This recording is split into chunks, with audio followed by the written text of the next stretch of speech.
ಸ್ವತಃ ದೇವರಿಂದಲೂ ಕೂಡ ಮುಳುಗಿಸಲು ಸಾಧ್ಯವಿಲ್ಲ ಅಂತ ಇಡೀ ಜಗತ್ತಿಗೆ ಹೆಮ್ಮೆಯಿಂದ ಹೇಳಿಕೊಂಡಿದ್ದ ಆ ದೈತ್ಯ ಹಡಗು ತನ್ನ ಮೊದಲ ಪ್ರಯಾಣ ಆರಂಭಿಸಿದ ಕೇವಲ 4 ದಿನಗಳಲ್ಲೇ ಸಮುದ್ರದ ಆಳದಲ್ಲಿ ಜಲಸಮಾಧಿಯಾಯಿತು. ಹೌದು, ನಾವು ಮಾತನಾಡುತ್ತಿರುವುದು ಜಗತ್ತಿನ ಅತ್ಯಂತ ದುರದೃಷ್ಟಕರ ಹಡಗು ಟೈಟಾನಿಕ್ ಬಗ್ಗೆ. ಆದರೆ 1500ಕ್ಕೂ ಹೆಚ್ಚು ಜನರನ್ನು ಬಲಿಪಡೆದ ಆ ಕರಾಳ ರಾತ್ರಿ ನಿಜಕ್ಕೂ ನಡೆದಿದ್ದೇನು? ಅದು ಕೇವಲ ಒಂದು ಆಕಸ್ಮಿಕ ಅಪಘಾತನ, ಅಥವಾ ಅದರ ಹಿಂದೆ ಇಂದಿಗೂ ಯಾರಿಗೂ ತಿಳಿಯದ ಬೇರೆ ಯಾವುದಾದರೂ ರಹಸ್ಯ ಅಡಗಿದೆಯಾ? ಬನ್ನಿ, ಇಂದಿನ ವಿಡಿಯೋದಲ್ಲಿ ಟೈಟಾನಿಕ್ನ ಆ ರೋಚಕ ಮತ್ತು ನಿಗೂಢ ಕಥೆಯನ್ನು ಬಿಚ್ಚಿಡೋಣ. ಸ್ನೇಹಿತರೆ, ನಮ್ಮ ಚಾನೆಲ್ಗೆ ಸ್ವಾಗತ ಸುಸ್ವಾಗತ.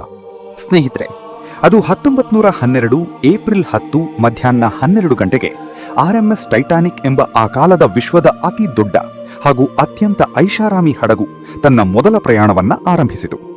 ಇದು ಇಂಗ್ಲೆಂಡ್ನ ಸೌಥ್ಯಾಂಪ್ಟನ್ನಿಂದ ನ್ಯೂಯಾರ್ಕ್ ಸಿಟಿ ಕಡೆಗೆ ಪ್ರಯಾಣಿಸುತ್ತಿತ್ತು.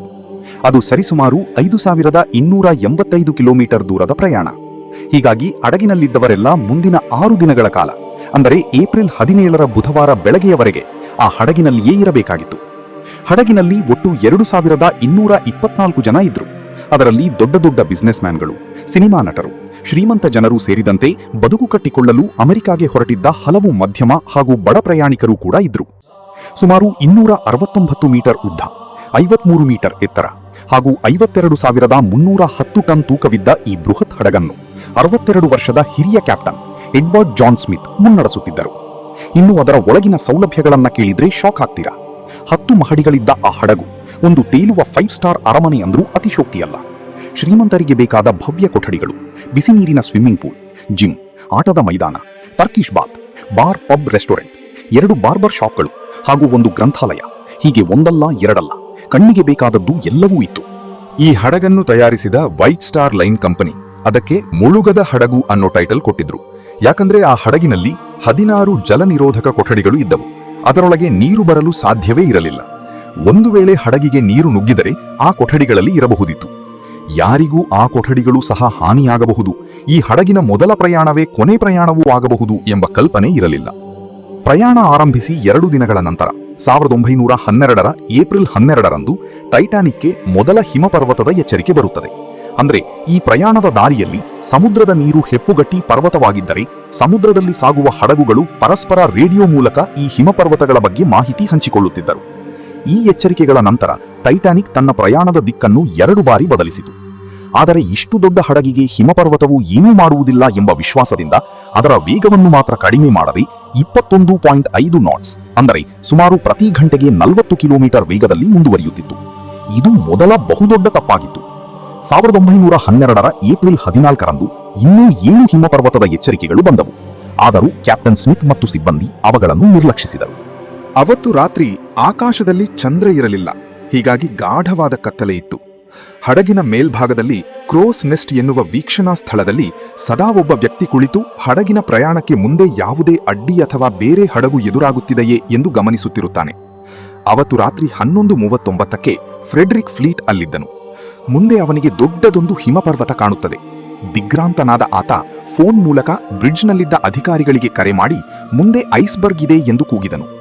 ಆ ಹಂತದ ಮುಖ್ಯ ಅಧಿಕಾರಿ ವಿಲಿಯಂ ಮರ್ಡಾಕ್ ಎಂಜಿನ್ ರೂಮ್ಗೆ ಹಡಗನ್ನು ಎಡಕ್ಕೆ ತಿರುಗಿಸಲು ಸೂಚಿಸಿದರು. ಆದರೆ ಅದು ಬಹಳ ತಡವಾಗಿತ್ತು. ಬಹಳ ಸ್ಪೀಡ್ನಲ್ಲಿದ್ದರಿಂದ ಎಷ್ಟೇ ತಿರುಗಿಸಿದರೂ ರಾತ್ರಿ 11:40ಕ್ಕೆ ಟೈಟಾನಿಕ್ ಐಸ್ಬರ್ಗ್ಗೆ ಡಿಕ್ಕಿ ಹೊಡಿತು.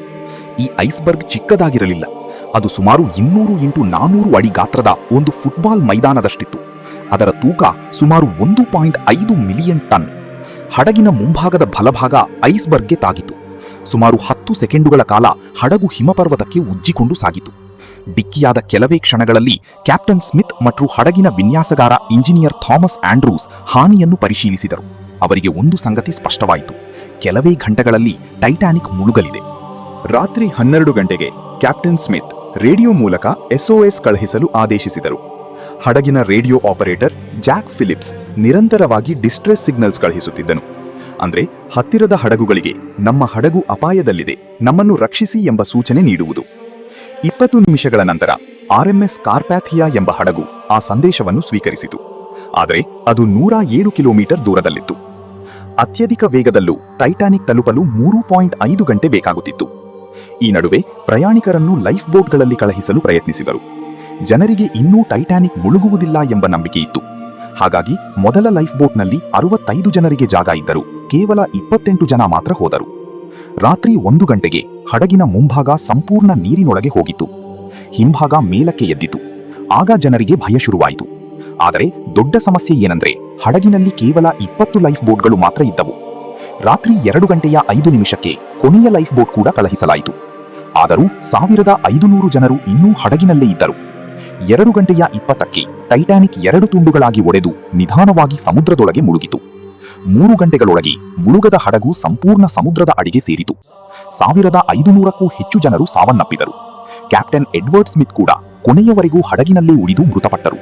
ಹಡಗು ಮುಳುಗಿದ ನಂತರ ಅದರ ಅವಶೇಷಗಳನ್ನು ಸಂಶೋಧಿಸಲು ಜಗತ್ತಿಗೆ ಒಟ್ಟು 73 ವರ್ಷಗಳು ಬೇಕಾದವು.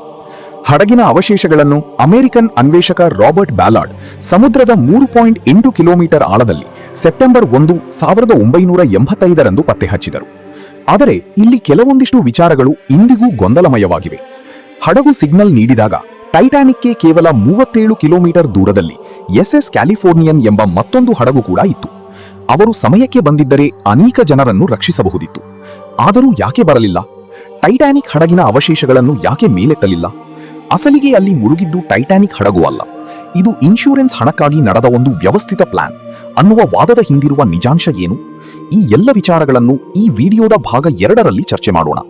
ಈ ವಿಡಿಯೋ ಇಷ್ಟವಾಗಿದ್ದರೆ ಲೈಕ್ ಮಾಡಿ, ನಿಮ್ಮ ಸ್ನೇಹಿತರಿಗೂ ಶೇರ್ ಮಾಡಿ, ಚಾನೆಲ್ಗೆ ಸಬ್ಸ್ಕ್ರೈಬ್ ಆಗೋದಕ್ಕೆ ತಿಳಿಸಿ. ಮುಂದಿನ ವಿಡಿಯೋದಲ್ಲಿ ಭೇಟಿಯಾಗೋಣ. ಅಲ್ಲಿಯವರೆಗೆ ಎಲ್ಲರಿಗೂ ಶುಭ ದಿನ.